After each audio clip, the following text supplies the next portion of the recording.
This is Optimal Finance Daily, episode 2186, How to Strategically Use Credit Cards, and The Pain of Paying, Carrying Cash, both by Philip Dancy of dancywithmoney.com. Welcome back to Optimal Finance Daily, or welcome for the first time if you're new here. I'm your host and personal finance enthusiast, Diana Merriam. This is the show where I read to you from some of the best personal finance blogs on the planet, sometimes a little too enthusiastically. But for now, let's get right to today's two posts as we optimize your life. How to Strategically Use Credit Cards by Philip Dancy of dancywithmoney.com. Credit cards. They usually have a bad reputation because of our bad money habits and the $7,000 average household debt held on a card. Additionally, the credit providers claim they want to help us get what we want and or need. But in fact, they're secretly hoping we carry a balance each month so they can make money off the interest they charge us. However, what if I told you there's a way to stick it to these credit card providers? Well, you're in luck. Today, we'll be discussing 3 different ways to strategically use your credit cards. Rewards credit cards. We all have things that we like. Retail therapy at Target, catching flights and not feelings, or even that avocado toast with your friends on the weekends. If you're strategic, there are actually credit cards that will give you cash or points to do the things you like. Who doesn't like free stuff? For example, a lot of living arrangements require us to pay rent. My wife and I currently use our cash rewards cards to pay our rent, and we get back roughly $30 a month. When you attach a rewards card to everyday expenses that you pay, such as groceries, utilities, and the internet, cash back adds up. We're talking about hundreds of dollars per year that can be used to either pay for other items or put right back towards your credit card bills. For travel cards, it could mean a free couple of trips throughout the year. For retail cards, it could mean free retail therapy sessions. Responsible balance transfers. Balance transfers can be a lifesaver for some individuals. Note, emphasis on responsible. A balance transfer is the process of transferring high-interest debt from one or more credit cards to another one with a lower interest rate.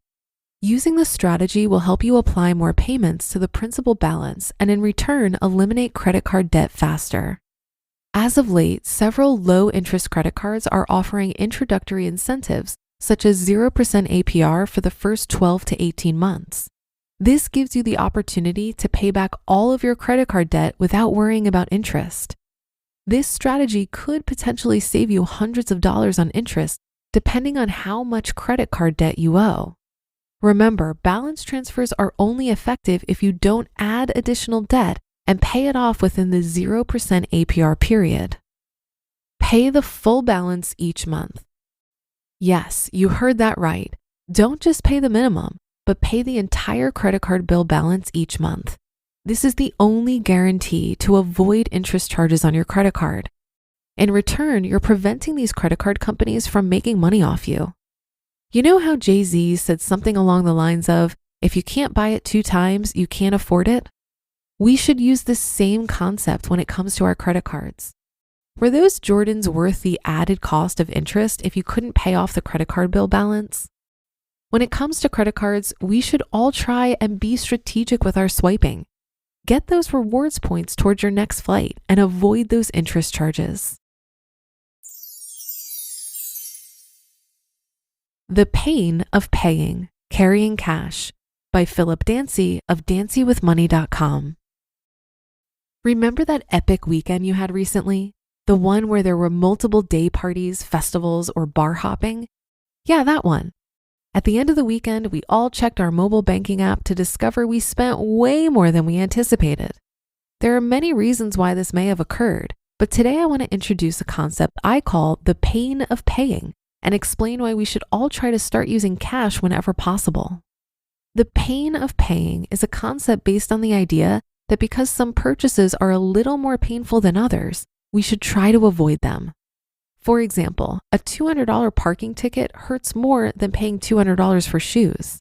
Additionally, even if the price of something is the same, it may hurt more based on if you're using cash versus a credit card.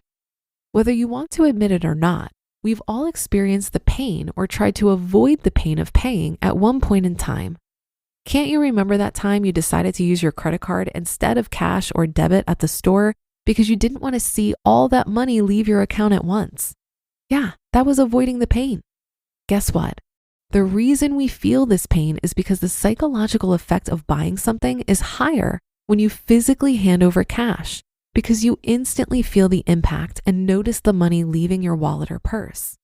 With a credit card swipe, we don't usually feel the impact until the next billing cycle or when we actually decide to check our account. The pain of paying concept has led me to try to use cash when I can and encourage the people I help to do the same. I personally use cash for my play money, eating out, and other extracurriculars. And before you ask, there are two main benefits of using cash. Visually seeing your money leave your hand can help with the following. Number one, it can help you stay within your budget. Once you spend your allotted cash for the weekend, event, or category, such as bar or brunch, it's gone. And number two, it can help curb unnecessary spending. When you know you have to make your cash last for a certain period of time, you might cut back on making those $5 or $10 purchases that add up before we know it. How about that daily Starbucks fix that you think you need, or even that LaCroix sparkling water? I'm personally guilty of this one. Whether it's Starbucks, brunches, or even festivities for the entire weekend, I challenge you to use cash for the next 30 days for some of your expenses. I'm sure you'll see a shift in your spending habits if you stick with it. You just listened to the post titled, How to Strategically Use Credit Cards, and The Pain of Paying, Carrying Cash, both by Philip Dancy of dancywithmoney.com. Paying for everything in cash is a great tactic to rein in spending if you find yourself mindlessly swiping your credit card. When I was getting out of debt, I stopped using credit cards and paid for everything with my debit card, while also tracking every dollar I spent on an app on my phone. Regardless of how you go about it, I think both paying in cash and tracking your spending get you to the same goal. They bring more awareness to where you're spending money. I suggest pairing a cash spending only strategy alongside a budget that you're consistently reviewing and tweaking. Awareness alone isn't enough to change your habits. You'll need to take those insights you gained from your increased awareness and use them to strategize around your budget. I think the goal here is to get yourself to a place where you're consistently living below your means.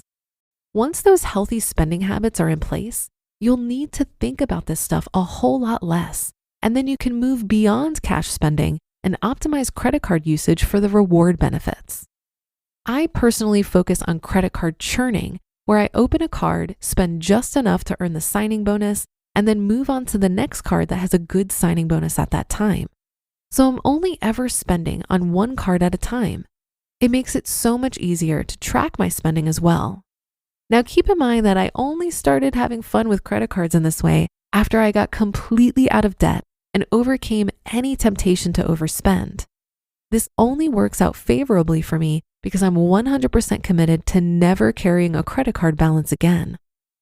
That'll do it for today. Thank you for listening. Have a great rest of your day, and I'll be back in just a second for our bonus Sunday episode where your optimal life awaits.